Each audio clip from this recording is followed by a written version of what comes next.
vraiment une intro qui avait de l'allure. Au début, ça s'en allait vraiment à quelque part, mais figurez-vous ceci, ok?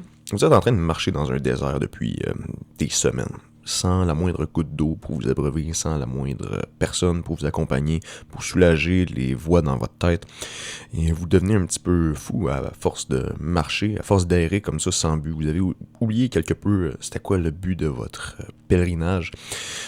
Puis, au dernier jour, à bout de force, à bout de toute votre dernière volonté, vous vous apercevez dans la distance une espèce de monument un peu indistinct. Vous êtes trop loin pour le reconnaître. Et donc, vous en approchez.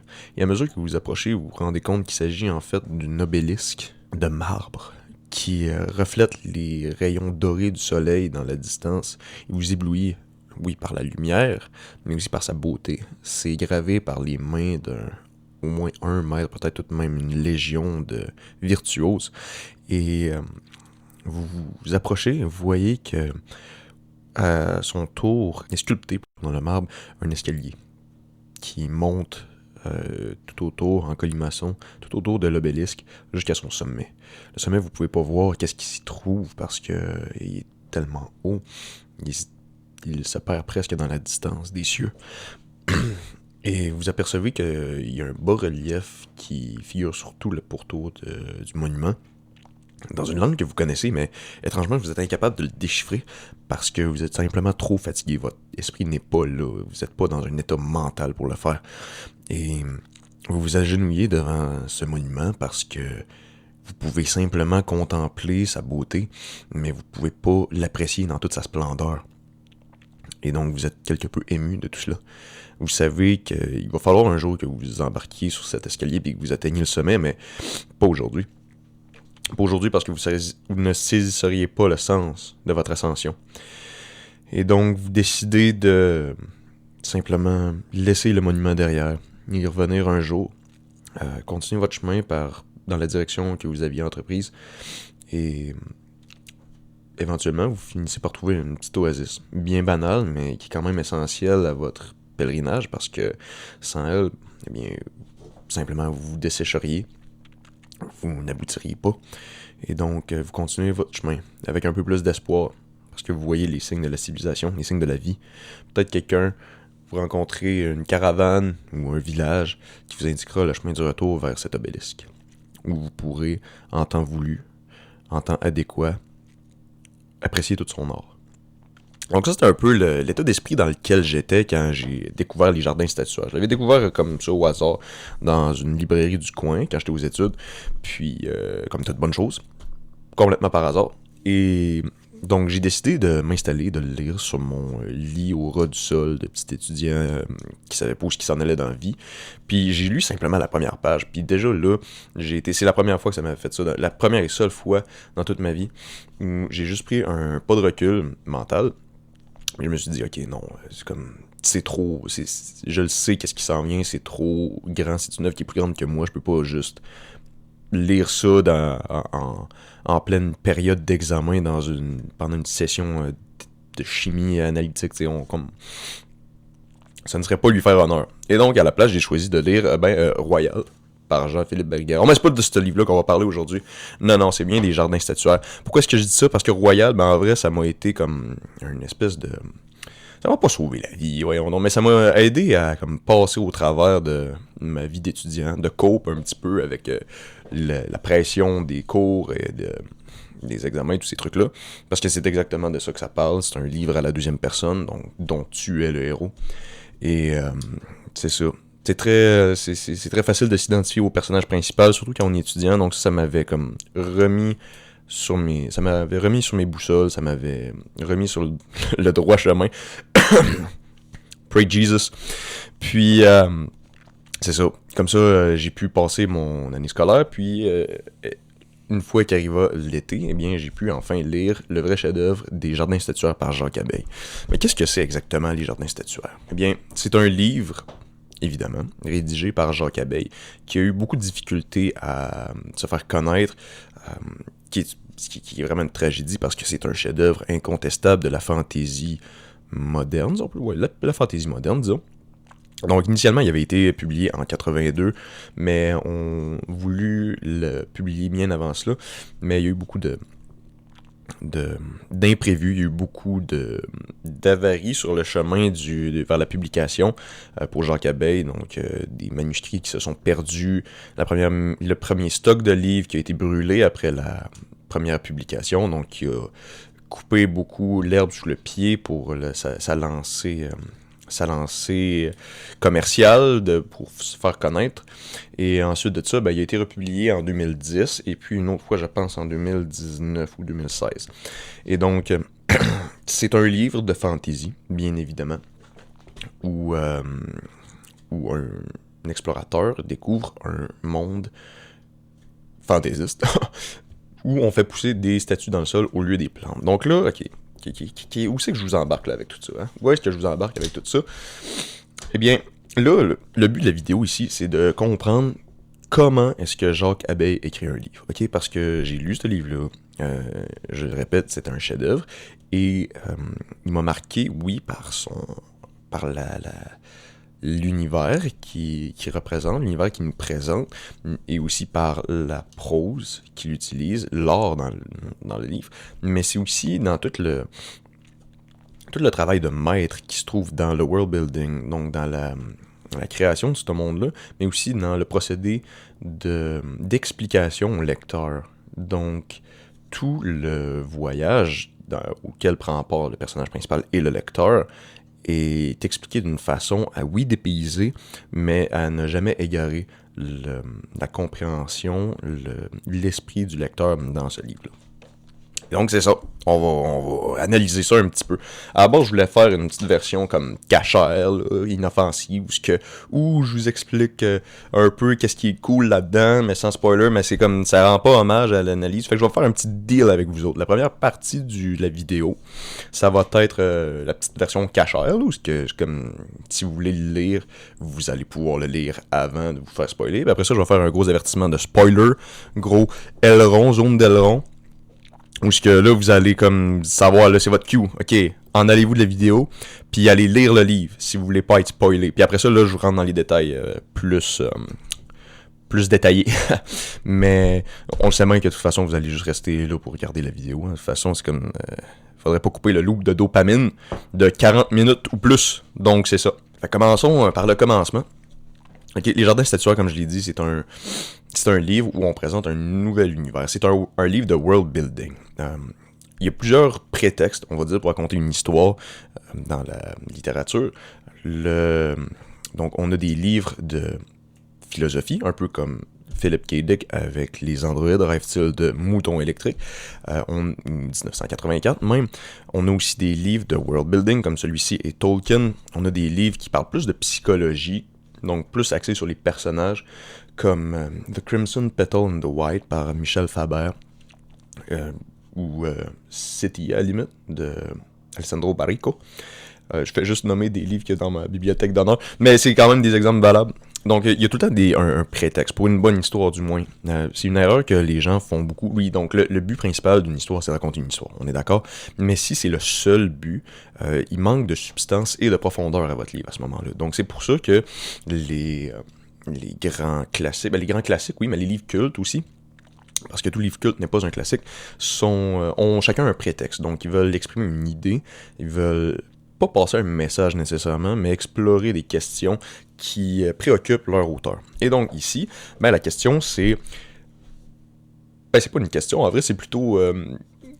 quel monde est-ce que... quel monde fictif auquel j'appartiens? C'est ça que Jacques Abeille s'est dit, dans un certain sens. Quel monde est-ce qui lui correspond? Eh bien, c'est les Jardins statuaires. Donc, c'est, oui, un livre d'exploration, c'est un livre de world building, et c'est ça qui va faire sa force, parce qu'on voit à quel point que tout est bien développé de façon claire, pas concise, oh non, pas concise du tout, mais de façon claire et... claire, c'est ça. Fait que le personnage principal, qui se nomme le voyageur, va rentrer dans les contrées va rentrer dans les contrées des jardins statuaires. Et on n'a pas vraiment de contexte pour ça. C'est juste qu'il arrive dans la province et l'histoire commence là. C'est quand même cool, c'est un procédé que j'aime bien parce que c'est... on va le voir aussi, il y a une espèce de minimalisme narratif, on pourrait dire.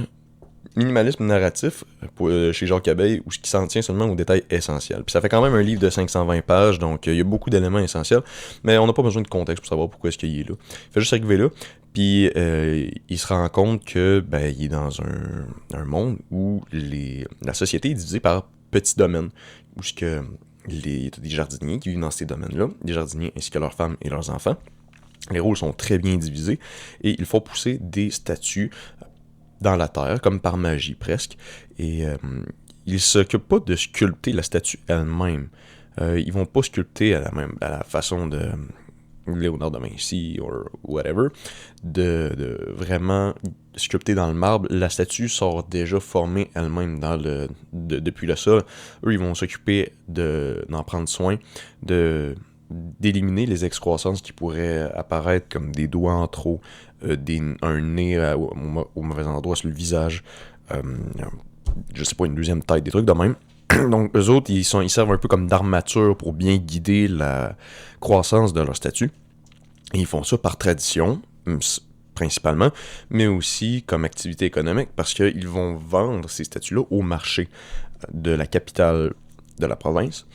Donc ça nous donne un petit indice déjà assez tôt dans le livre qui nous dit que, ok, oui, c'est une contrée où on fait pousser des statues, mais c'est pas juste ça qui se passe. Donc ça, c'est déjà un petit élément d'intrigue qui est très intéressant. L'intérêt principal du livre n'est pas le seul intérêt de l'univers. Et ça rajoute déjà beaucoup de profondeur à l'intrigue, à tout l'univers qui est créé ici.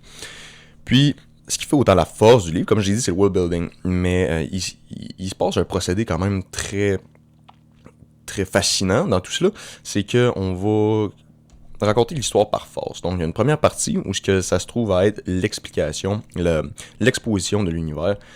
C'est toute la théorie de cet univers-là qui va prendre place pour nous aider à comprendre l'intrigue beaucoup plus facilement, les enjeux, les personnages, l'histoire, les traditions, tout ça vont être... Après ça, vous allez le connaître sur le bout des doigts, après avoir passé les 150 premières pages. Okay, ça a l'air d'un un bout de texte monumental pour juste commencer l'histoire, puis tu te dis pourquoi est-ce que je lirais 150 pages avant comme si c'est le style de merde? Oui, effectivement, mais pas pour Jacques Abeille, non, c'est ce qui rend le livre autant majestueux, c'est que l'exposition est faite d'une façon entraînante, enivrante, parce que on combine la prose sexy de Jacques Abeille avec un système de récompense pour le lecteur quand il va lire, quand il va apprendre des nouveaux concepts sur le monde des jardins statuaires. Donc, mettons, je vous prendrais comme exemple le fonctionnement du monde. Donc, dans la première partie, c'est pas un spoiler parce que de toute façon, vous allez le lire, vous allez devoir passer à travers. Mais ça va être quand même fun. C'est les jardiniers sont divisés, les jardins sont divisés en plusieurs domaines, où chacun a comme leur propre façon de cultiver les statues, leur propre style, on va dire, c'est comme si chacun avait un mouvement artistique différent. Il y en a qui sont dans le gigantisme, il y en a qui sont dans le naturalisme, dans le figuratif, des trucs de même. Donc chaque domaine a sa saveur, et là-dedans on vit... je pourrais pas donner un nombre exact, mais il y a plusieurs familles. Donc chaque jardinier va travailler sur ce domaine-là et va être comme un ouvrier dans le fond.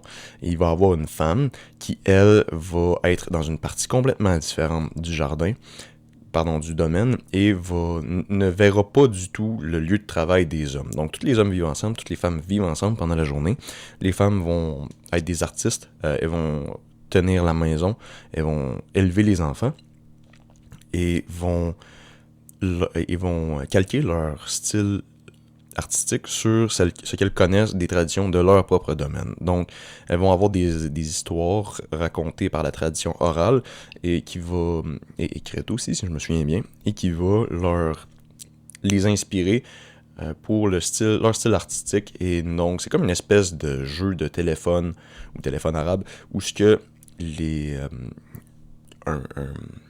une image est créée et elles vont la déformer à chaque itération pour en créer quelque chose de nouveau. Et c'est un événement générationnel pour les femmes d'aller voir le côté des hommes. Et inversement, je pense que les hommes vont même pas du tout dans la section des femmes du domaine et vont comme communier là pour recréer des nouvelles traditions, des nouvelles images pour leur prochain cycle de création, disons. Et donc, tout cela, ils ont tous des rôles bien différents qui sont ancrés solidement dans la tradition et ils vont venir ensemble, vivre dans leur maison commune à partir du soir, une fois que le travail de la journée va être terminé. Donc, c'est une façon très intéressante de percevoir une société alternative où que les rôles sont beaucoup mieux divisés que dans notre société moderne, du moins. Et donc, ça permet une cohésion extrêmement cohésive des rôles et des fondations sociales. Et la chose qui est intéressante là-dedans, c'est qu'un des principaux thèmes de cette histoire, c'est évidemment la tradition, mais aussi de savoir quand il faut s'en départir. Parce que bien sûr, une tradition rigide comme ça va toujours donner lieu à des dissidents, à des réfractaires qui, eux, vont être insatisfaits, ils vont vouloir changer le statu quo. Et donc, c'est là que va prendre l'intrigue va prendre un peu plus son envol. Donc on a ce qu'on appelle le concept des livres des anciens, qui sont des registres, à peu près les seuls livres qui sont présents dans les jardins statuaires sont des livres historiques, des registres sur la vie des anciens jardiniers décédés, et qui relatent aussi des traditions. Donc quelqu'un va être assigné pour faire la biographie d'un jardinier décédé, et il va ensuite devoir passer le livre pour que ses collègues sur le domaine écrivent chacun des commentaires qui vont rajouter des détails, de la profondeur au récit. Et donc, un jeune homme d'âge adulte va pouvoir initier son entrée dans le livre des anciens et va pouvoir commencer à faire partie de la vie commune avec les jardiniers. Mais certains d'entre eux renient la tradition et même sont répugnés par cette tradition-là. Ils vont vouloir se départir des domaines et vont comme créer des espèces de clans rebelles. Et donc ça, c'est toujours pas un spoiler, c'est comme ça fait partie de l'histoire. Et ces clans-là vont figurer comme une espèce de menace surplanante, mais ils sont seulement perçus comme une légende jusqu'à ce point-là dans le livre, encore dans l'introduction. Et c'est tous eux qui vont donner comme la forme de l'intrigue jusqu'à un certain point. C'est pas leur existence nécessairement, mais plus l'attention que l'explorateur, le voyageur porte à ces traditions-là, à ces légendes-là. Et donc c'est ça, l'histoire va progresser au rythme de l'intérêt du narrateur, du voyageur, et nous, on va en apprendre à son même rythme d'ailleurs, et on va être récompensé pour ça, parce que l'histoire est complètement rattaché et imbriqué carrément avec l'exploration de ce monde-là, avec l'exposition du world building. Par exemple, le voyageur va commencer son histoire en trouvant refuge dans une auberge. Puis on va apprendre plus tard que les auberges ont aussi leur rôle. Donc tout a un rôle là-dedans. C'est ce qu'on appelle un livre avec une histoire hermétique. J'adore ce mot-là. Mais oui, tout sert à quelque chose. Il n'y a aucune fuite narrative, aucune fuite logique là-dedans. Parce que on a été dans une espèce de minimalisme narratif, encore une fois. Et donc, chaque élément de l'histoire va contribuer à l'histoire. Donc, il va se retrouver dans une auberge où il va être approché par un jardinier qui va lui faire visiter les jardins statuaires. Donc, là, vous comprenez qu'on amorce le procédé d'exposition où le personnage principal va explorer. Donc, l'exposition, ça va pas juste être de la narration vide qui dit telle chose fonctionne comme ça, telle chose fonctionne comme ça. Ça va être le narrateur qui va dire j'ai découvert que telle affaire, puis ça m'a fasciné parce que, et ça l'a abouti sur quelque chose. Donc, quand je vous dis qu'on va être récompensé pour en prendre des nouveaux éléments du world building, c'est que justement, le world building va nourrir l'histoire, l'intrigue, et l'intrigue, elle, à force qu'elle va se développer, elle va poser de nouvelles questions qui vont nourrir l'exposition et tout le world building. Donc c'est comme une espèce de boucle jusqu'à temps qu'on brise la boucle, qu'on en ait assez appris sur les jardins statuaires, puis qu'on se dise ok, là, on va aller explorer pour de vrai, pas pour apprendre, mais pour bien découvrir pour accomplir une mission. Donc c'est à partir du moment où le personnage principal obtient sa mission que là va commencer l'intrigue. Et sa mission va se retrouver dans le fait de documenter les traditions et aussi la réalité politique des jardins statuaires. Donc il va aller vraiment se pencher sur la question des légendes qui ont été écrites, qui ont été racontées. Et il va un petit peu comme amorcer, il va venir chambouler le statu quo et il va venir déclencher les risques, les menaces qui à ce moment-là n'étaient qu'en stase. Puis il va les faire s'abattre sur la province et il va aussi devoir en sauver la province.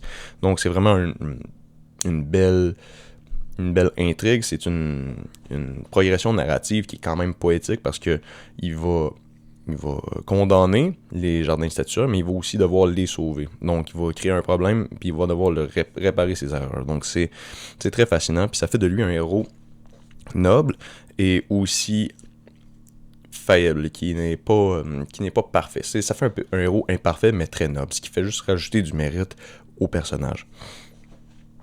Et donc, dans ce livre-là, on va avoir quelques personnages. On va avoir le personnage principal, évidemment, le voyageur. On va avoir le tavernier, qui va être un peu comme celui qui offre refuge, puis qui est un repère pour lui.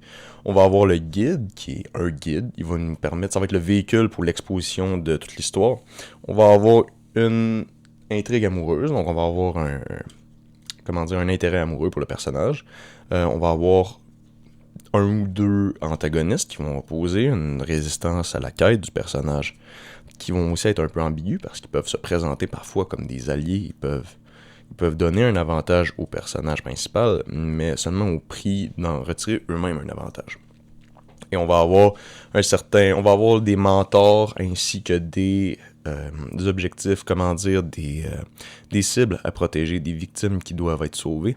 Et donc ça en fait vraiment une histoire de fantasy classique. Et c'est une bonne chose parce que à l'âge où on essaye beaucoup de réinventer la roue, ce qui n'est pas tout le temps nécessaire. Donc on peut trouver des chefs-d'œuvre comme ça, bien sûr, parce que c'est dans l'innovation qu'on trouve l'innovation. En tout cas. Fait que c'est là-dedans qu'on trouve l'innovation. Mais il faut se rendre compte qu'un classique, une formule qui est prouvée, va tout le temps donner des bases solides pour une bonne histoire. Puis si elle est exploitée à bon escient, eh bien, elle va être un classique instantané. Donc, comme c'est le cas pour ce livre-là. Et donc, si je peux juste vous terminer cette partie cachère-là avec un exemple de la prose, qu'est-ce qui m'a vraiment marqué avec toute cette histoire-là, qu'est-ce qui m'a donné le goût de lire ce livre-là, ben c'est l'incipit, tout simplement. Donc, je vais vous lire le passage pour que vous puissiez comprendre à quoi vous attendre pour le reste du livre. De vous dire, ok, c'est ça, c'est ce genre de langage-là qu'on emprunte pendant tout le reste du livre. Je comprends pourquoi est-ce que ça donne envie de le lire. Il y a une certaine beauté, il y a une prestance dans tout ça. Et donc, seulement le premier passage de l'incipit. Je vis de grands champs d'hiver couverts d'oiseaux morts. Leurs ailes raidies traçaient à l'infini d'indéchiffrables sillons. Ce fut la nuit. J'étais entré dans la province des jardins statuaires. Juste à le lire encore, j'ai comme la chair de poule, là, puis ça fait comme 4 fois que je lis cet incipit-là, là, parce que j'ai comme pas la première fois que j'enregistre cette maudite vidéo-là. Fait que c'est ça, c'est comme j'ai de la chair de poule, c'est comme à un moment donné, c'est pour ça que j'ai besoin de votre argent pour mon Patreon. On va s'acheter une nouvelle caméra, puis on va avoir un poil de dashcam vraiment comme dédié, puis là vous allez pouvoir voir toutes mes réactions capillaires, là. Ça va être malade, vous allez être capoté, vous allez triper bien raide. Donc Patreon, abonnez-vous pour avoir la version poil de dashcam de la vidéo, puis avoir une caméra dédiée éventuellement à cette fonction. Fait que c'est ça. Vous comprenez que c'est vraiment hot là, comme livre. C'est Jacques Abeille a pris tout son temps pour injecter de l'or par intraveineuse dans son livre puis dire ok, j'ai une histoire solide, j'ai un monde quand même pas mal capotant. Là, à cette heure, il faut que je le décrive avec les plus beaux mots que je peux trouver. Puis c'est exactement ça qu'il a fait. Donc ça, bien sûr, c'est comme pas l'élément principal, mais c'est C'est l'élément final plutôt d'un chef-d'œuvre. Tu peux avoir la meilleure histoire de tous les temps avec les personnages les plus intéressants, les plus fascinants, le message le plus subtil et profond que tu puisses trouver dans un livre, mais si la prose, si la narration, les mots employés pour la narration sont un petit peu laids, si c'est des pichous que tu as choisis pour décrire ton livre, eh bien, ça va pas être un chef-d'œuvre. Ça va être comme une pièce documentaire intéressante, mais sans plus. Mais c'est ça qui va comme... C'est le petit emballage là autour. À l'inverse de ce qu'on trouve aujourd'hui, où ce qu'on a... Ben, même pas tant souvent que ça. On a souvent une belle prose avec aucune substance. Donc là, c'est comme si t'emballais une boîte vide avec du beau papier rouge et doré là, pour Noël. Fait que c'est comme... Oh wow, c'est vraiment une belle boîte. Mais c'est très décevant. Fait que ça, ben ce livre-là, il est pas décevant, pas tout. Donc là, dernier avertissement. Allez le lire, parce que sinon, je vous raconte le punch. Non. 4, 3, 2, 1... On rentre dans une zone de gros ailerons de voitures Formule 1 aujourd'hui. Donc là, les jardins statuaires, ok. Là, on est dans la phase vraiment plus technique. Pourquoi est-ce que c'est hot au bout?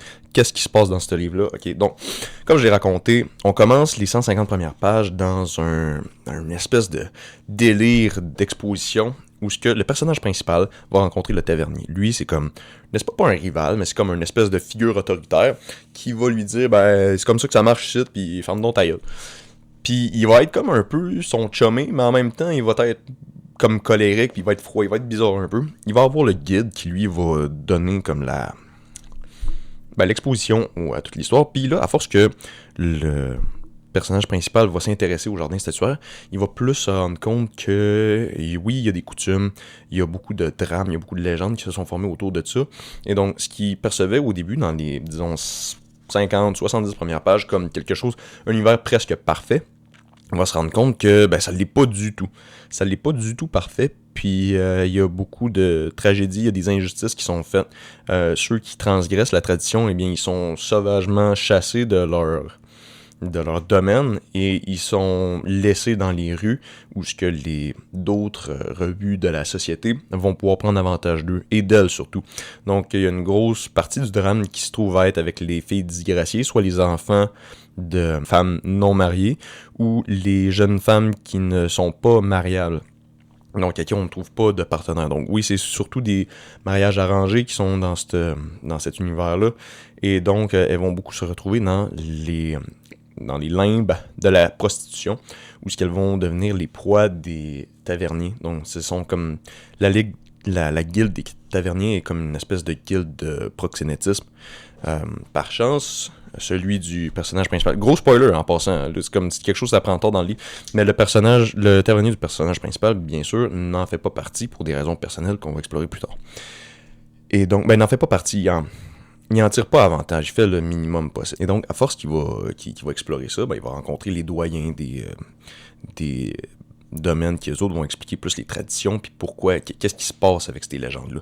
Et donc, évidemment, les dissidents des jardins statuaires vont devenir des nomades. Ils vont quitter, eux étant outrés du traitement qu'on offre aux jeunes filles et aux jeunes hommes, quand ils refusent de participer à la tradition, eh bien, eux autres vont complètement rejeter la tradition, ils vont aller vivre dans le nord en tant que nomades. Et donc ça, c'est comme la légende surplanante, je sais même pas si c'est un mot surplanant, la légende en stase qui existe, mais qui ne pose aucune réelle menace parce que personne n'a été bouleverser l'équilibre de toutes les choses, des traditions et des légendes.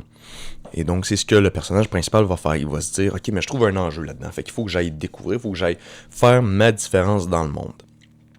Et donc, à un moment donné, il va découvrir les livres des anciens. Et là, c'est là qu'on va y rentrer dans la partie vraiment beaucoup plus théorique du bulk. Pendant je sais pas combien de pages, il raconte vraiment juste les coutumes des jardins statuaires. Puis, ok, c'est sûr c'est la partie la moins fascinante parce que c'est juste un gars qui nous raconte ce qu'il a appris dans ses livres.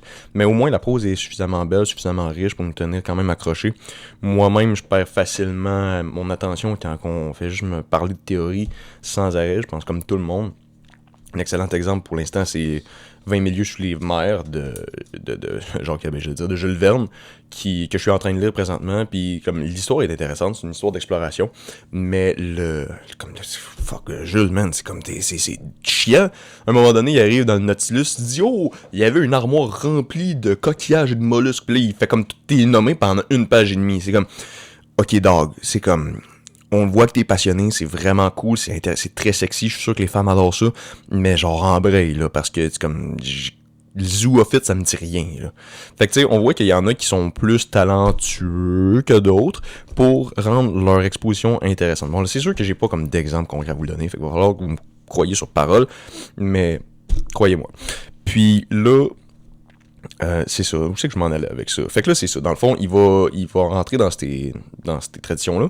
Puis éventuellement, bon, il va terminer comme ses explorations avec le guide. Il va aller voir quelques petits derniers jardins, quelques petits derniers domaines par lui-même, avant que le tavernier lui dise tu veux voir c'est quoi une vraie tragédie? Parce qu'il disait, c'est comme, wow, j'avais rencontré un domaine qui était un peu tragique. Il vivait une espèce de pénurie de statues pendant certaines saisons, puis il savait jamais s'il allait en revoir. C'est comme, il vivait dans l'anxiété constante, qui est un peu une tragédie. Mais là, le tavernier, il dit, tu veux voir une vraie tragédie? On va te montrer ça. Puis il montre au loin une espèce de forme dégueulasse de pierre. Il se dit, mais qu'est-ce que c'est ça? Voyons donc. Ben ça, c'est un domaine où ce qu'on peut trouver une réelle tragédie. Il y a vraiment comme une tristesse derrière ça. Si tu veux aller poser une différence, va voir c'est quoi ça. Là, il va l'accompagner un petit peu pour ce voyage-là.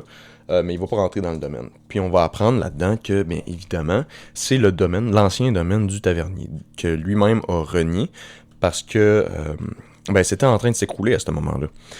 Et là, c'est là que le personnage principal va découvrir son intérêt amoureux, qui s'appelle Vanina. Donc là, je veux prendre une petite pause aussi pour vous dire à quel point est-ce que l'expertise de Jacques Abeille est subtile, mais flagrante en même temps.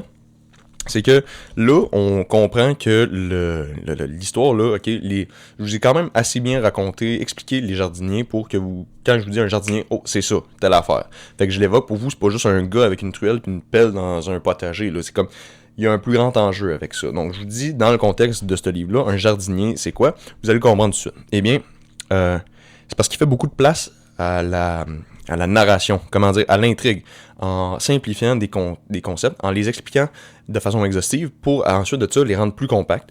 Et ça va laisser beaucoup plus de place à l'intrigue, parce qu'il n'y aura pas besoin de répéter à chaque fois l'explication reliée à chaque concept. Et une autre façon ce qui fait ça, Jacques Abeille, c'est avec ses personnages. Les noms des personnages, on n'a aucun personnage nommé. Donc le voyageur, c'est le voyageur, le tavernier, c'est le tavernier, le guide, c'est le guide, tous ces cossins-là.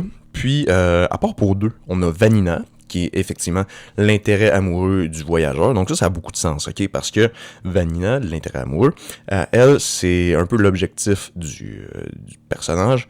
C'est elle qui va donner forme à l'histoire. Donc évidemment, le personnage a déjà sa propre mission, il a ses propres enjeux, mais il n'y a aucune, comment dire, il n'y a aucun endgame, tu sais, il n'y a aucun... Il y a sa propre mission, mais il n'y a pas vraiment d'enjeu, disons. Fait que s'il réussit pas à faire ce qu'il veut faire, qui est de documenter toutes les traditions et le statut politique des jardins statuaires, ben il n'y a pas vraiment de conséquences. Mais là, Vanina vient en jeu. Elle est dans un domaine qui est en danger parce que la croissance des statues est effrénée et inarrêtable. Et donc, il va devoir la sauver. Il va devoir comme bâtir un univers autour d'elle où ce que elle va pouvoir être en sécurité, puis qu'ils vont pouvoir vivre heureux ensemble. Et donc c'est comme c'est normal à ce moment-là que ce personnage-là ait un nom parce que on veut mettre une image reliée à notre objectif, puis la façon qu'on fait quand il s'agit d'une personne, quand il s'agit d'un objectif dans un livre où on peut pas voir d'image, eh bien c'est de lui donner un nom. Et donc c'est comme si l'idée elle-même de l'objectif, du bonheur, c'est comme son idée du bonheur, de la joie au personnage principal, eh bien, elle a un visage et un nom. Donc, c'est complètement logique. Puis après ça, ben, on a Barthélemy, qui lui, il goroche toute la logique là, parce que genre, il apparaît même pas dans le livre, on fait juste en parler comme 5 fois. Puis c'est comme, fuck you. Fuck you, man, esti. Fuck Barthélemy de 1, parce que il vient comme tout... Il vient tout chier ma théorie de comme du génie de Jacques Abeille. Puis il dit là, yeah, dog, je suis comme, j'ai importé du métal pour le forgeron. Puis il fait rien d'autre. Puis là, tu te dis, ok, c'est donc bien ordinaire. Il doit avoir comme une fonction supérieure. Il doit servir à quelque chose, à quelque part d'autre. Eh bien, oui! Oui, man! Parce que Barthélemy, c'est un des personnages principaux des autres livres. Puis ça, c'est pas un spoiler, parce que je les ai pas lus non plus. Fait que genre, Jacques Abeille, he doesn't miss, ok? C'est un fucking génie du mal de la littérature. On se rend compte, là, que Les Jardins statuaires, ben, c'est juste le premier livre du cycle des contrées qui compte, je sais pas combien de livres, mais qui a été terminé, il y a pas si longtemps, en 2020. 2020? Oui, je le pense. Puis, juste avant la mort de Jacques Abeille, d'ailleurs, où il a dit Yo, les gars, j'aurais d'autres choses à raconter, mais ce serait juste des détails un peu superflus pour l'univers. Profitez de tout ce que je viens de vous donner. C'était juste après qu'il sorte son dernier livre. Je vais bientôt mourir, fait que j'ai plus la force d'écrire encore, mais tout l'essentiel a été raconté. Fait que le gars, il nous a fait un cadeau, au contraire de... Qui donc que je pourrais jeter en dessous du bus? George R.R. Martin, qui lui est encore vivant, il n'a même pas fini ses affaires. Puis avoir sachez, t'as encore d'autres qui sont encore vivants. C'est ça. Fuck you Martin aussi. Fuck Barthélemy, fuck Martin. Mais non, c'est ça. Fait que je divague encore, je pense sur une autre tangente, juste ça pour dire que ouais, c'est ça, c'est vraiment un très bon écrivain, Monsieur Abeille, parce que il va laisser beaucoup de place à l'intrigue, mais c'est sans faisant cela sans miner le world building, l'exposition nécessairement. Et donc, ça je m'en allais. Martin. Ah oui, c'est ça. Fait que dans le fond, il va aller voir Vanina. Il va dire wow, yo, fille, ton domaine est en train de s'écrouler. Elle dit yo, no shit, big, je t'aime. Donc faisons l'amour. Il va dire oui, je suis d'accord.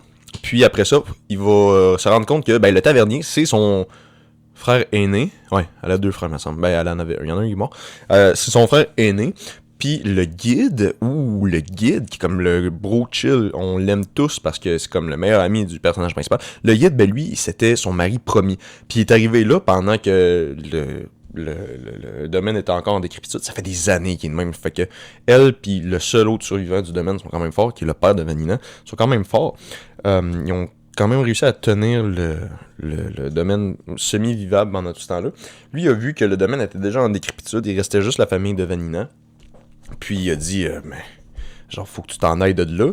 Puis là, elle a dit, ben, c'est comme mon domaine, fait que je veux pas. Puis là, il a juste compris, il a dit, ben, ok, c'est correct. Fait que lui, il était comme un peu une façon de sauver le domaine, d'une certaine façon, parce qu'il ramenait une réputation, puis il donnerait comme envie aux autres domaines de l'aider. Mais c'est Vanina, en vrai, qui l'a chassé, qui a dit, comme, je veux pas de toi, tu m'attires pas, comme, on n'est pas fait pour être ensemble.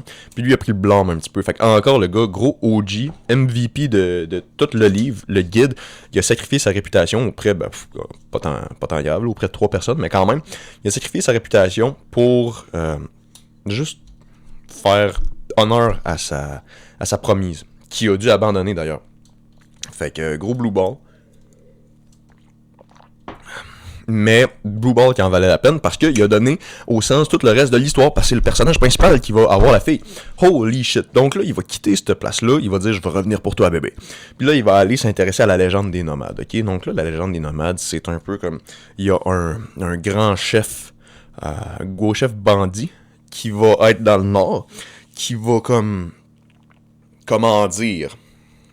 Il va mener ses troupes de guerriers, puis la légende dit qu'il va devoir revenir s'en prendre au jardin statuaire. Fait que lui, il va dire « Yo, dog, je vais aller voir ça. » Puis il va aller voir ça. Puis c'est là qu'on va vraiment prendre forme la menace. Il va se rendre compte que shit, le prince nomade, genre, c'est lui le personnage, l'antagoniste principal, le prince nomade, ouais, ok, man, il était... Oui, c'est une menace, mais là, je viens comme d'y donner forme, je viens comme d'y donner une raison de s'en prendre au jardin statuaire. Puis ça, c'est un procédé méta-narratif, en vrai, parce que dans l'histoire, il se préparait déjà à faire ça.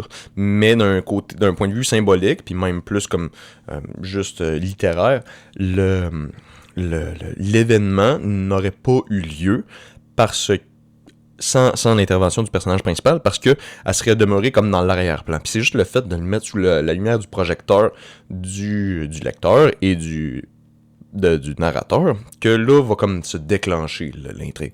Donc, tu peux pas vraiment l'expliquer de façon logique, c'est vraiment plus symbolique. C'est comme, on l'a mis à la lumière, donc elle va se produire. Un peu comme, je sais pas, man, le chat de Schrödinger. C'est Schrödinger, ouais, whatever.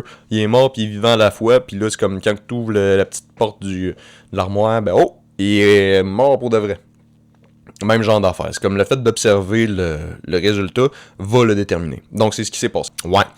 Puis, c'est ça. Puis là, c'est qu'à travers tout ça, ben, la pose est vraiment cute. C'est comme des belles petites descriptions. Puis, il y a beaucoup d'enjeux émotionnels aussi là-dedans parce que il n'y a pas nécessairement de méchant à proprement dit jusqu'à ce moment-là dans l'histoire. Même le prince nomade va pas être nécessairement méchant. Il va être arriviste. Il va être pas cruel, mais il va manquer d'empathie pour ses propres besoins. Mais il va pas être nécessairement méchant encore. Ce qui va poser comme problème, ce qui va être une menace pour le vrai personnage principal puis ses alliés, les jardiniers, c'est le fait que les terrains sont hostiles. La légende du nomade va plonger les domaines dans l'anxiété et tout le monde va devoir se tenir sur ses gardes. Et aussi, c'est un petit peu plus comme une menace au point de vue symbolique. Donc, on va tester la volonté du personnage principal, on va tester sa fidélité par rapport à sa compagne, sa promise, avec des tentations, évidemment, qui va donner lieu à un des meilleurs passages du livre, pas du film.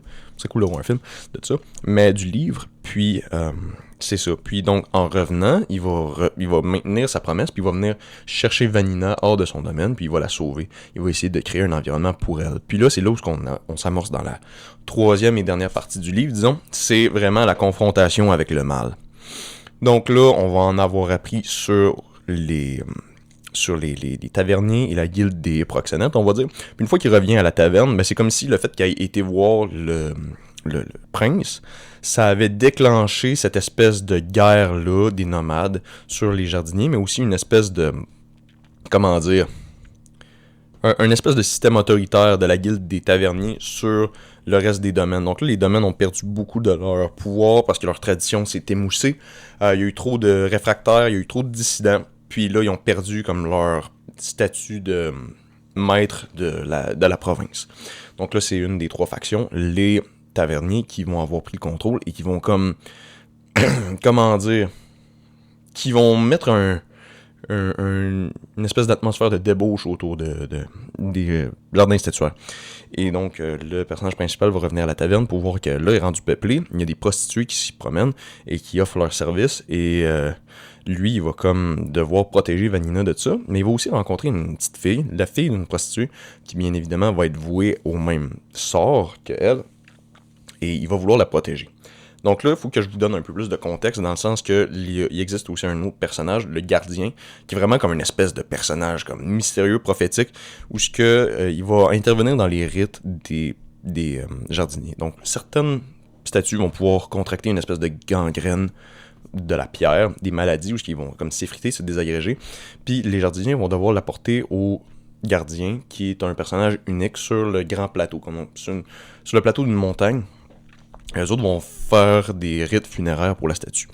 Et donc le gardien, lui, c'est un jardinier. C'était un ancien jardinier qui prend la place de l'ancien gardien. Donc il va jouer son rôle tant aussi longtemps qu'il ressent que c'est nécessaire. Puis à un moment donné, pendant un rite funéraire, pendant la nuit, il va se laisser mourir.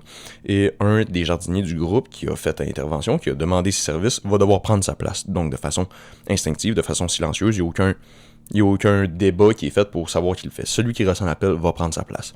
Donc c'est un rôle qui se passe de génération en génération, comme cela.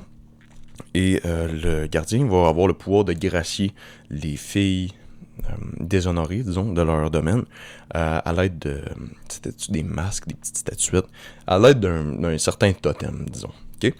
Et donc, là, le personnage principal, lui, va essayer de sauver la petite fille, la sauver de ce sort-là. Sa mère, si je me souviens bien, spoiler encore, va être tuée pendant un rixe avec les taverniers. et où ce que le personnage principal va essayer de défendre donc les femmes dans la taverne. Et donc là, elle va tomber sous sa garde et ils vont devenir des fugitifs, ils vont être recherchés par les pimps et ils vont se rendre au grand plateau pour demander grâce aux gardiens. Et donc là, évidemment, bon, c'est comme toute l'histoire de guerre, ils vont devoir se battre contre les fiers à bras des proxénètes. Et éventuellement, eh bien, le personnage principal va trouver son rôle en tant que nouveau gardien. Une fois que le gardien va lui avoir montré comment est-ce que le métier fonctionne, eh bien, il va s'éteindre et lui va prendre la place. Donc, on voit que c'est extrêmement symbolique, ce livre-là, OK? Fait que puis c'est cool parce que c'est tout le temps dans l'inattendu, OK? Comprenez que jusqu'à la page 163, parce que ça commence à la page 13, donc 150 pages, plus tard, c'est là que pendant ces 150 premières pages-là, c'est juste de l'exposition. Donc, ça ressemble à peu près à ça. C'est à peu près ça du livre. Okay, c'est juste de l'exposition, puis on se dit, OK, où c'est qu'on s'en va avec ça? Le monde est cool, mais je sais pas trop qu'est-ce qui se passe. Puis là, après ça, tu te dis, oh, il s'en va à telle place. Il s'en va à telle place. Ça veut dire que l'histoire commence. Évidemment, l'histoire commence. Là, c'est une question de quête d'informations. Donc, on va consolider tout ce qu'on a appris, puis on va se dire, OK, c'est ça la mission. Faut faire ça. Puis les rencontres sa chicks. Puis ils disent, OK, non, en vrai, c'est ça la mission. Puis ça va être vrai. Ça va rester tout le temps ça la mission. Elle va être comme une balise, un phare au loin, où ce que le personnage principal va se repérer, puis il va essayer de l'atteindre. Pardon. Et après ça, il va se confronter à la légende, puis il va dire, oh, c'est ça ma nouvelle mission, c'est de protéger le monde du prince nomade. Ce qui va être vrai, ça va demeurer vrai, mais il y a encore comme pas tout à fait, genre, de rôle bien défini à lui. Ça reste juste un voyageur. Jusqu'à temps que, il trouve la petite fille, il dit, je veux la sauver, celle-là. Puis il va devenir le gardien. Donc c'est là comme... L'histoire, on s'entend, elle fait comme des espèces de zigzags. Elle va tout le temps comme dans la même direction, de gauche à droite. Ouais, gauche à droite. Puis je suis en train de me guérir sur la caméra. De gauche à droite. Puis elle va faire comme des petits oh, ok, madame.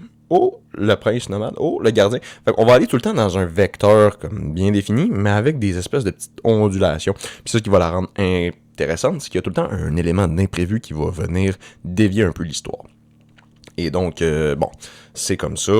Je veux vous lire aussi la fin, donc ultra spoiler, là, je vais vous raconter le début, puis la fin. Je veux vous montrer comme le génie de tout ça. Okay? Pourquoi est-ce que Jacques Abeille a autant bien écrit son livre? Il a, comme je vous ai dit, il a consolidé des concepts très complexes, le jardinier, les traditions, le livre des anciens, les statuts, les nomades, le gardien, dans des concepts bien définis, que je viens tout de nommer. Et donc, ça nous donne tellement de contexte qu'on peut comme extrapoler avec beaucoup de facilité tous les concepts qui sont donnés. Et donc, c'est comme un chef-d'œuvre, comment dire, c'est comme un totem de tout le concept du livre qui va finir avec, qui va écrire les dernières lignes. Encore une fois, grosse zone d'aileron, gros spoiler, ok? Fait que là, arrêtez la vidéo si vous voulez pas être spoilé comme une fucking bête.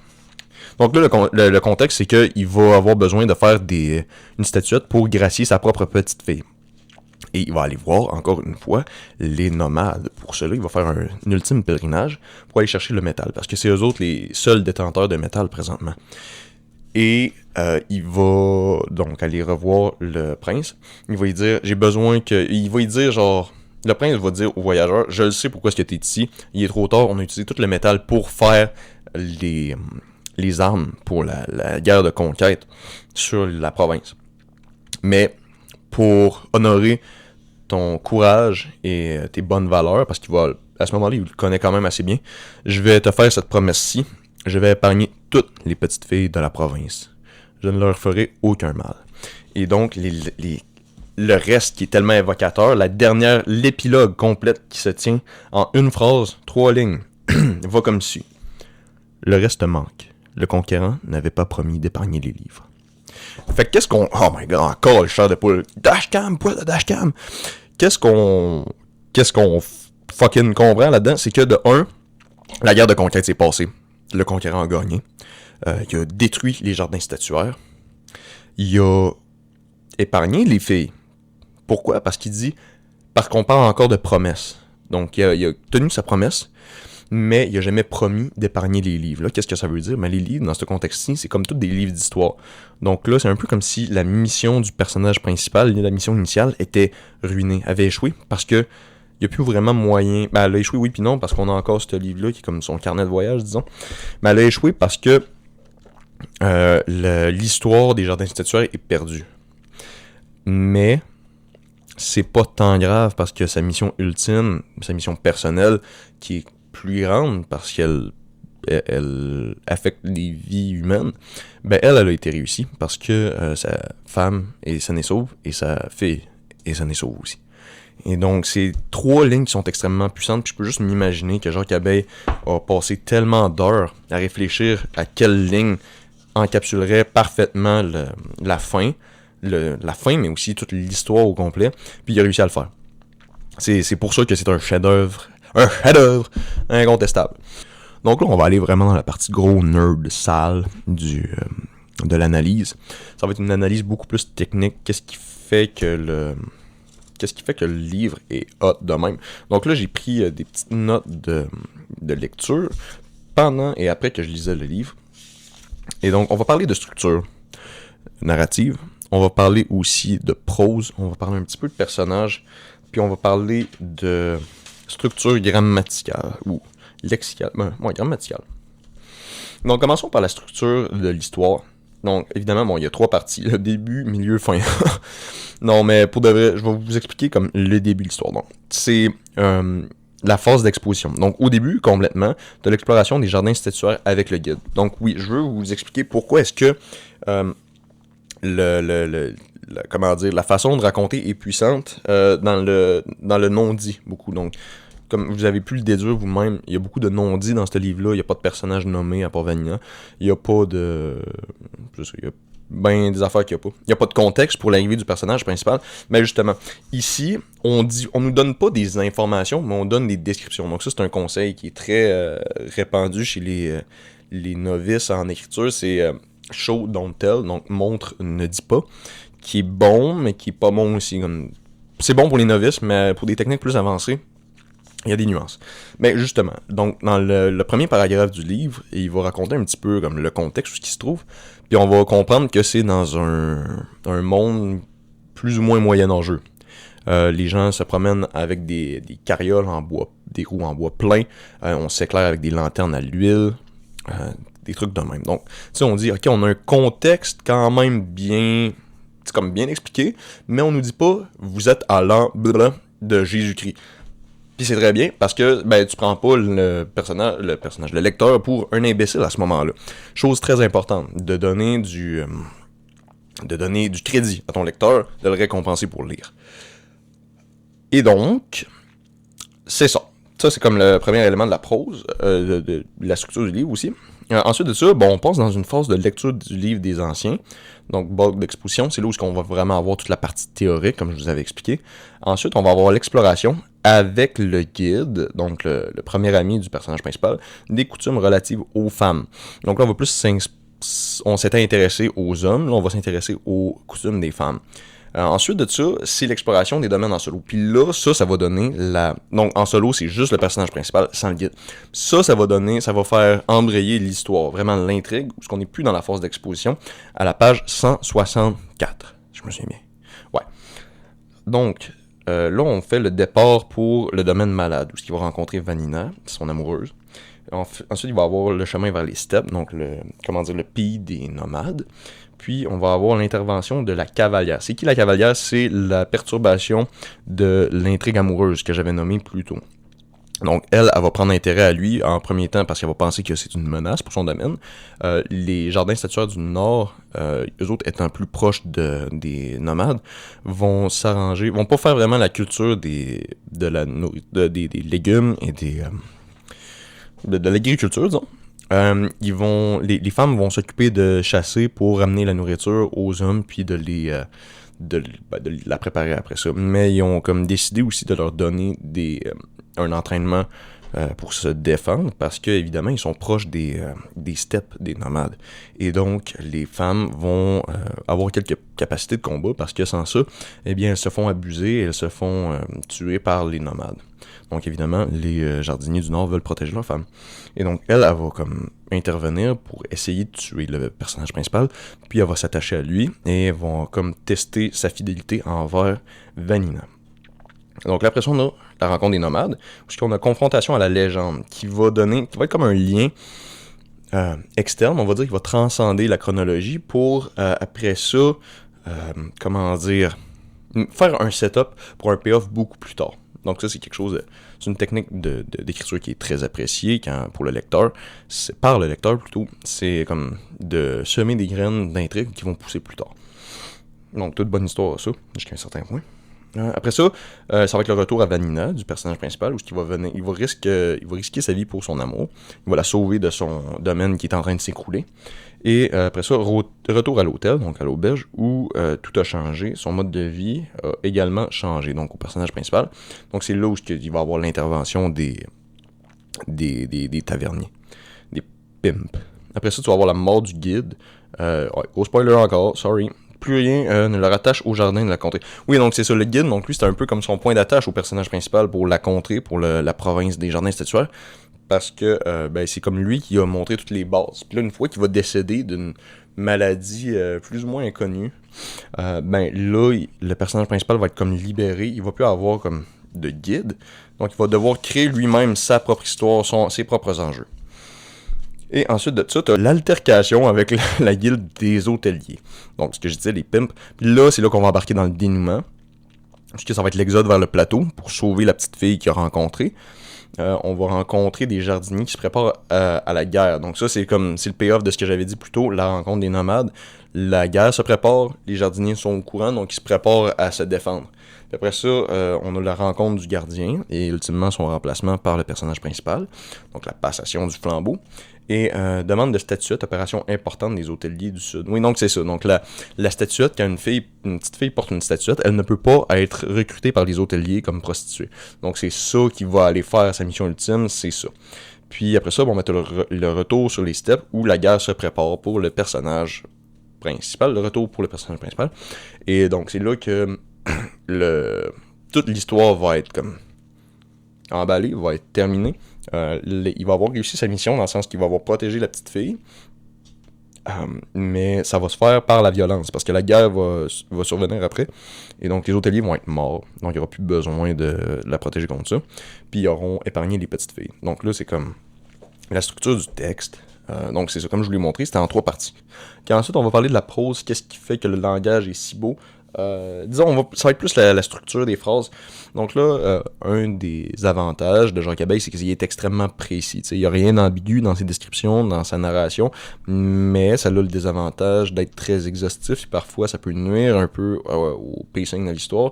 Puis il va falloir qu'on revienne sur certaines descriptions parce que ces phrases sont longues, genre de même, là, ça a comme pas d'allure.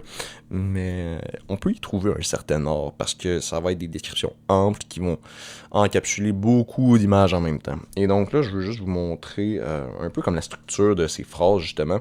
Donc, si on prend un exemple où le personnage principal s'apprête à faire le voyage avec le tavernier, qui l'amène à son propre domaine qui est en train de s'écrouler. Okay? On a le passage « Les premiers instants, virgule, pour tous deux, virgule, furent mêlés de gêne. » Les premiers instants, pour tous deux, furent mêlés de gêne. Ok, c'est un choix de mots qui est quand même très subtil, mais qui est important aussi, parce que le complément « pour tous deux » est important pour la précision d'une gêne mutuelle. Mais, étant donné que la gêne qui est ressentie est comme une espèce de bulle autour des deux personnages, comme un nuage qui pleut sur les deux personnages en même temps, on va choisir pour tous deux, parce que les deux subissent cette espèce de gêne-là, ok, vous me suivez? Tandis que si on avait dit, les premiers instants furent mêlés d'une gêne mutuelle, c'est comme si la gêne sortait de un, puis allait se rebondir sur l'autre, qu'elle allait lui redonner. C'est un peu ça qui se passe, on va le voir dans le prochain extrait, que c'est ça qu'il dit. Peut-être qu'on le verra pas, en tout cas. Mais c'est ça qu'il dit un peu plus tard. Mais ça reste que l'image qu'il veut évoquer, c'est une espèce de bulle de gêne qui est formée. C'est comme c'est pas de la faute d'un ou l'autre, c'est juste comme ils sont dans une espèce de situation bizarre de même. Et donc, c'est ça. C'est aussi l'ordre dans lequel le complément est introduit est important aussi parce qu'on veut que ce soit un élément central de la phrase. Donc, les premiers instants furent mêlés de gêne pour tous deux. Mais okay, déjà, c'est moins beau, dit de même, c'est moins poétique, je trouve. Le rythme de la phrase est moins beau.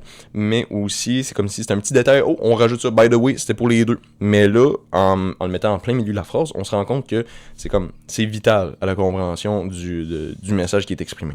Donc, tu sais, il y a beaucoup de messages de détails très subtils dans les textes comme ça, mais c'est ça qui font la différence entre un texte bien écrit et un texte juste correct. C'est l'attention qu'on met au sens d'une description, d'une narration, mais aussi à son esthétique. Parce que chaque mot a son importance, chaque ordre de présentation du mot a sa propre signification. Quelqu'un qui comprend ça va avoir beaucoup plus de facilité à créer un texte qui est légendaire, un texte qui est un œuvre d'art. D'accord?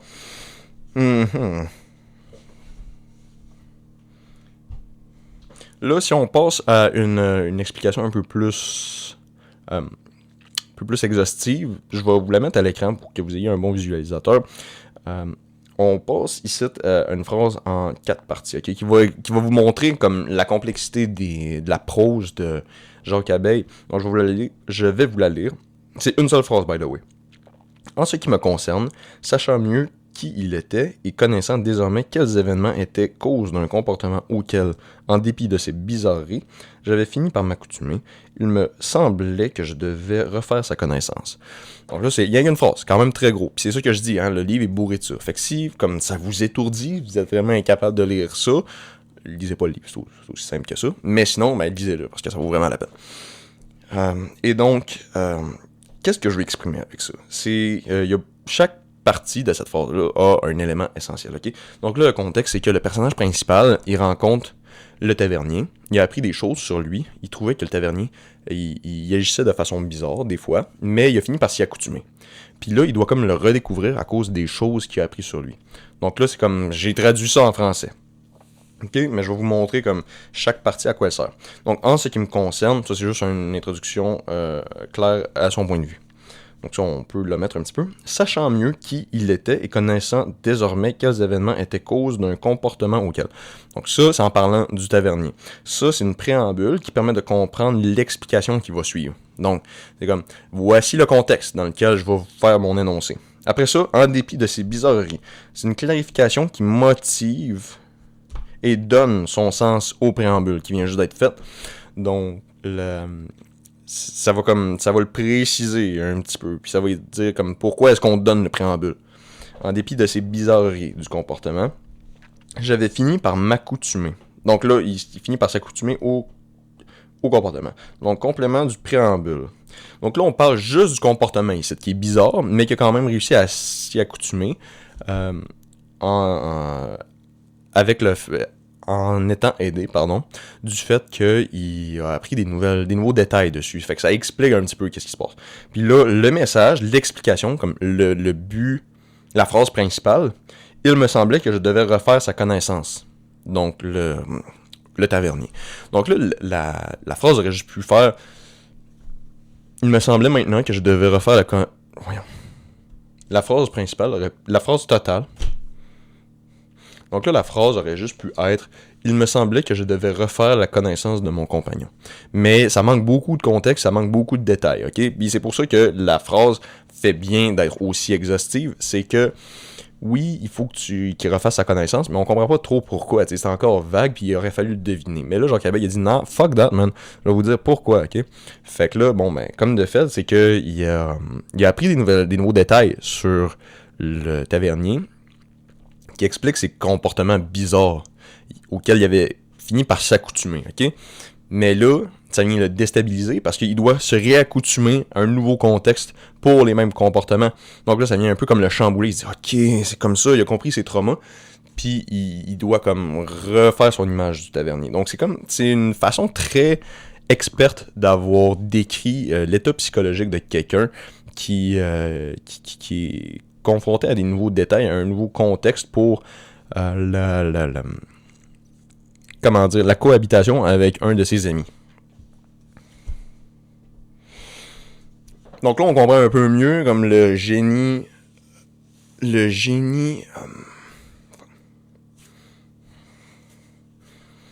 Donc là, on comprend un peu mieux le génie narratif, le génie explicatif de Jacques Abeille. Puis là, je voudrais aller un peu plus loin pour qu'on parle de l'art derrière. Encore une fois, c'est comme c'est la structure, mais là, c'est plus une structure au niveau du vocabulaire. Le vocabulaire? Oui, parce que il conserve tout le temps son style, qui est une bonne chose à travers le livre, parce qu'on va avoir des bases solides. L'auteur conserve tout le temps son style, mais il se permet toujours d'innover, de se réinventer pour chaque description, parce qu'il veut leur donner un caractère inédit. Il veut que chaque description soit personnelle, et pour ça, il va user de son très grand vocabulaire. Et tout ça dans le but, pas non de faire son fendant, de se péter les bretelles, que j'ai pas, mais plutôt de trouver l'exactitude. Il y a beaucoup le souci de l'exactitude, du détail dans ce livre-là. Et c'est ce qu'il va faire avec une description d'une statue que le personnage principal va rencontrer. Donc cela va comme suit. Donc là, il va rencontrer la statue et il va la décrire. Cela va comme suit. Une Vénus pudique, toute blanche, dont les mains apeurées ne cachaient guère les charmes. Elle était gigantesque. La terre, qui l'avait épousée si étroitement, la quittait comme à regret. Et il en restait des paquets nichés entre chaque repli du corps. Les orbites, les épaules, les aisselles en étaient garnies, comme des marques irrévérencieuses d'un grand âge négligent. C'est très beau. C'est magnifique, je trouve. C'est magnifique.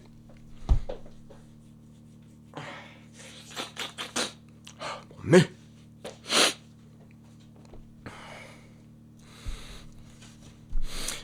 puis là, c'est divisé cette fois-ci en 5 parties. 1, 2, 3, 4, 5, oui, exactement. Et avec un code de couleur. Donc, on commence en rose avec le sujet principal, la Vénus pudique. Donc, on nomme le sujet. C'est la statue elle-même. Assez facile. Ensuite de ça, on a une description directe en 2 parties. Donc, on dit une Vénus pudique toute blanche, bleue, blablabla. Elle était gigantesque, bleue. Donc là, on a vraiment comme des détails visuels indéniables. Ok, c'est concret, elle est blanche et elle est gigantesque. Ensuite de ça, on a la personnification qui donne une forme à l'impression laissée par l'image. Ok, qu'est-ce que ça veut dire cette grosse salade de mots-là? C'est que, c'est juste une figure de style qui est une personnification, ok? Je vais vous expliquer. Plutôt, je vais vous donner un exemple. Les mains apeurées ne cachaient guère les charmes, ok? Donc, les mains apeurées, c'est une personnification. Les mains sont considérées comme un objet, ok? C'est juste une partie de notre corps, une extension de nous-mêmes. Elles sont apeurées. Ma main ne peut pas ressentir de peur. Elle peut réagir par rapport à la peur que moi je ressens, mais elle ne peut pas en ressentir. Là, on a choisi de faire cette personnification-là pour dire que voici la Vénus en question, d'ailleurs. Donc, vous pouvez vous figurer un peu l'image. C'est sûr que la couverture à l'aide, la description. Mais les mains sont apeurées. Elle essaye de cacher la nudité de la Vénus. Et donc... Pardon, je vais reprendre. Elle ne cachait guère les charmes. Donc là, c'est comme... c'est une autre figure de style pour dire que elle est nue et que elle est attrayante au regard, mais que ses mains vont donner un caractère pudique, mais vont quand même laisser une place à la nudité, ce qui va créer une image érotique. Donc c'est un peu comme ça, c'est comme... L'érotisme, c'est un mélange de pudeur et de... sexualité. Et donc, c'est un peu ce qui se passe ici. Donc, la deuxième partie de cette personnification-là, c'est la terre qu'il avait épousée si étroitement, la quittait comme à regret. Donc là, ça va comme... On personnifie la terre à ce moment-là. C'est comme si elle éprouvait un regret de devoir la laisser partir parce que elle-même la trouve très attirante. Tu sais, quand même la matrice qui t'a généré, qui n'est pas pensante, qui n'est juste qu'un simple concept de la nature, elle-même, elle ressent du regret de devoir laisser partir une belle créature, on va dire ça de même. Ça fait juste rajouter plus d'importance à la description. Ça fait rajouter plus d'importance à la beauté de la statue. Et donc, c'est ça. Tout ça, c'est pour rajouter un certain poids à la description. Et ensuite de ça, en orange, on a exemple tangible de la description précédente. Sans elle, l'énoncé en vert, donc ce qu'on vient de lire, demeure abstraite et sans apparence observable. Donc, l'extrait en orange, c'est « Il en restait des paquets nichés entre chaque repli du corps. Les orbites, les épaules, les aisselles en étaient garnies. » Donc là, on a vraiment comme... On se dit, ok, oui, la Terre la quitte à regret, elle veut continuer de l'épouser, mais ça nous dit rien en vrai. Fait que là, on a comme une image tangible, encore une fois, de quel effet que ça a sur l'apparence de la statue. Donc là, elle a des paquets de terre qui sont comme nichés dans les replis du corps. Donc la Terre est pas encore toute propre. Et ensuite, en mauve, la dernière partie, impression laissée par l'image, permet de mettre en relation cette dernière avec l'interprétation humaine. Donc comme des marques irrévérencieuses d'un grand âge négligent. Ça veut dire que c'est comme ça donne l'impression que cette statue-là est antique, alors qu'elle vient juste de naître, on va dire. Elle vient de sortir de la terre. Mais la saleté qui l'épouse lui donne une espèce d'aspect intemporel. Donc ça, c'est comme toute une description pour un seul objet qu'on peut juste... C'est ça comme la beauté de l'art visuel, c'est que tu as juste besoin de regarder ça pendant quelques secondes pour dire « Ok, je vois la vision de l'artiste ». Puis c'est ça qui fait la beauté aussi d'un texte écrit, c'est que ça prend tous ces mots-là pour décrire une seule image. Mais si on n'avait pas la couverture, on verrait pas toute la même image nécessairement. On aurait toute notre... Puis même avec la couverture, avec le contexte de l'histoire, des événements qui sont en train de se produire, l'image va varier un petit peu. À cause que c'est ça la nature de la littérature, c'est que ça permet de créer des images qui sont personnelles, qui sont très intimes avec le lecteur. Et donc Jacques Abeille l'exploite avec brio. Puis là, on va pouvoir arriver à la dernière partie d'analyse qui se trouve à être... On va appeler ça l'économie. L'économie narrative. J'ai tellement ces petits mots, ces petits buzzwords gays là. L'économie narrative. Comment on appelle ça? Non, pas des clichés, des fucking... des tropes. Oh my god, bienvenue dans le 21e siècle. J'aime pas ça, mais on va l'utiliser pour le bien de la compréhension. C'est un petit peu comme, la valeur qu'on accorde à certains passages, à certains thèmes du livre. Donc ça, c'est un livre qui est quand même très pudique. On parle beaucoup de sexualité dedans, mais de façon subtile et de façon, pudique. Ce qui va juste rajouter de l'importance à tous les passages qui parlent d'amour. Tu sais, c'est ce qu'on aime dans l'amour, c'est comme se créer des histoires. Et c'est ça qui va se passer, c'est que le fait qu'on en parle aussi peu, eh bien, ça va rendre ces passages-là beaucoup plus marquants. Et donc là, ça va être un passage, pas avec l'intérêt amoureux principal du livre, parce que je trouve que les passages sont bons, mais ils sont moins significatifs que celui que je vais vous lire. Ça va être une section, spoiler encore, ça va être une section d'amour entre le personnage principal et la cavalière, donc la menace pour son intrigue amoureuse. Okay, donc le contexte, c'est que ils vont être les deux aux portes, presque au seuil des steppes du pays des nomades. Et eh bien, elle va en profiter pour se faire plaisir avec le dit bonhomme. Donc, je vais vous le lire et je vais vous expliquer après pourquoi est-ce que je vous le lis. Je n'avais rien à dire. Tout mon corps me brûlait et elle répétait plusieurs fois « Ne parle pas, ne parle pas », en me dévêtant, puis, tandis que nos corps roulaient dans la poussière qui labourait, « Ne parle pas, ne parle pas ». Elle psalmodiait, elle chantait. Renversée, je cherchais le ciel. Son corps était lisse, poli, glissant, fuyant même. C'était une étreinte comme on n'en connaît qu'en rêve, dans une intimité étrangère, avec le fond aveugle du désir et la lumière plus opaque que la nuit. Je l'eusse oublié peut-être sans le glissement de sa peau et de ce chant. Ne parle pas, ne parle pas. Son corps me venait par vagues, si longues, si lourdes, et j'y perdais le mien.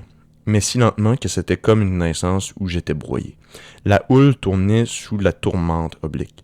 J'étais penché sur elle, elle l'avait voulu. Et je ne bougeais presque pas. Et nous nous approchions encore. Je tombais, mais je ne pouvais pas la quitter. Je voyais un lagon où s'étendait la place déserte. Et j'entendis son rire de cavalière, une nouvelle fois. C'est vrai que j'étais surpris. Mes frissons m'assaillaient aussi. Nous étions étendus sur le flanc, étroitement ajustés. Notre étreinte commençait à peine. Le temps me manqua. Donc là, c'est une façon très poétique de décrire une scène de sexe. On n'a pas besoin non plus d'aller dans le graphique, de nommer les organes tels qu'ils sont. Qu'est-ce qui se passe, les fluides. C'est pour ça qu'on demeure dans l'érotisme et non dans le pornographique. Puis les effets du langage vont venir vraiment ajouter de la puissance à tout le message. Okay? Donc là, on n'a pas besoin de nommer le rythme, de dire que il poussait à un certain rythme, whatever, parce que le langage utilisé le fait à notre place. Ne parle pas de leur nature répétée va faire qu'on va comme les imaginer, on va les synchroniser au rythme de leur mouvement. Et donc, toutes les descriptions qu'il fait, les figures de style, sont toutes des façons d'exprimer l'extase que le personnage ressent par les plaisirs charnels. Et il va il va comme faire un miroir à ce qu'on éprouve dans une vraie relation satisfaisante, c'est que tout se passe dans notre tête. Donc la différence entre les sensations physiques qu'on éprouve dans ce genre d'acte et le vrai plaisir, c'est que on va se créer une espèce d'histoire dans notre tête. T'sais, on va se dire, on va pas se dire quoi que ce soit, mais les émotions qu'on va ressentir vont venir agrémenter le plaisir sensoriel qu'on a et vont créer une espèce de narrative pour pour faire un contexte à tout l'acte. Et donc c'est ça la force de Jacques Abeille ici, c'est qu'il comprend qu'est-ce qui fait de l'intérêt d'une relation sexuelle, qu'est-ce qui va rendre un peu plus horrible le fait qu'il soit en train de tromper son intérêt amoureux principal. Oui, il ressent du plaisir, mais c'est pas nécessairement ça qu'il veut au niveau spirituel, disons. Ça fait un peu crasse le fait qu'il ressente comme un certain épanouissement dans un acte aussi infidèle. Et ça va vraiment miroiter un peu comme la tragédie de l'adultère et aussi le plaisir véritable, comme la véritable nature du plaisir, l'intérêt qu'on porte aux relations sexuelles. Avec Jacques Abeille, ici, c'est qu'il met beaucoup d'attention dans chacun de ses mots. Pendant 520 pages, je vous garantis que ça prend de l'effort et de l'attention en tabarnak. C'est pour ça qu'il faut autant l'acclamer, ce bon vieux Abeille-là, parce que c'est un travail monumental ce qu'il a fait là. Chaque passage est mémorable, puis chaque passage contribue à l'édification, c'est un vrai mot, d'une histoire légendaire et artistique tout simplement. Et donc en considérant tout ce que j'ai dit, toute la contribution à l'histoire au niveau de l'exposition et avec tout le souci du détail, on peut répondre à la question suivante. Comment Jacques Abeille crée-t-il une histoire avec deux mots-clés? Exactitude et prévoyance. Donc ça, mes chers amis, c'est comme ça qu'on bâtit un chef-d'œuvre incontestable. J'ai nommé Les Jardins Statues.